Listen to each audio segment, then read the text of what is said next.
By the middle of the 16th century, the Mughal Empire under Emperor Akbar was swallowing the Indian subcontinent whole.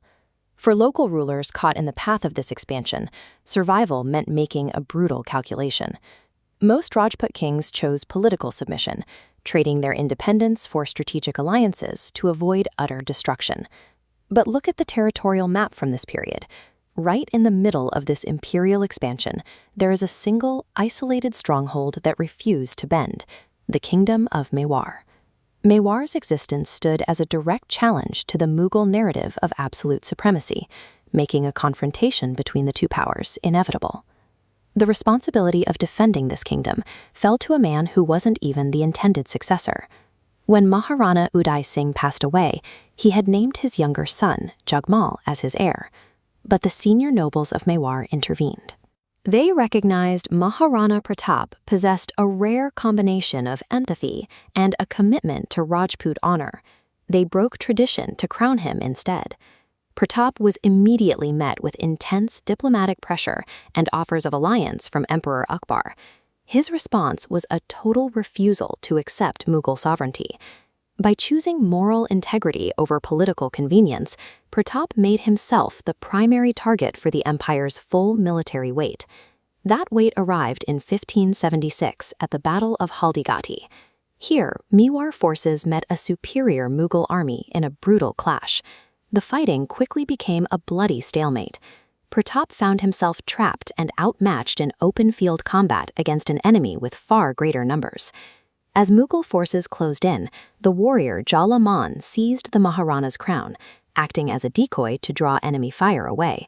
Simultaneously, Pratap's trusted horse, Chetak, suffered a severe injury to his leg. Despite the wound, the animal carried the rider for miles, delivering him to safety before collapsing.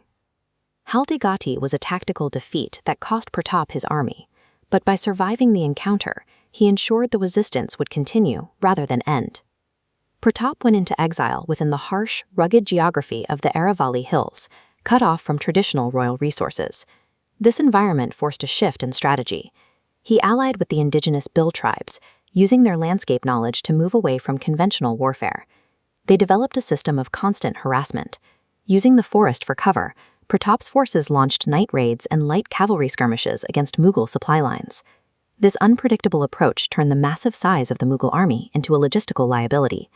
The mighty empire found it impossible to pin down an agile enemy that refused to fight a traditional open-field battle. By weaponizing the landscape, Pratap transformed the empire's numerical superiority into its greatest vulnerability. This tactical shift enabled Pratap to transition from defense to a systematic offensive. Over several years, he successfully pushed back Mughal forces, reclaiming vast territories of Mewar that had previously been lost to the empire. His resistance was so comprehensive that Colonel Todd, a British antiquarian, later observed that every pass in the Aravalli Mountains was marked by some victory or defense led by Pratap. The campaign serves as evidence that a leader willing to adapt their strategy can overcome an opponent with far greater resources.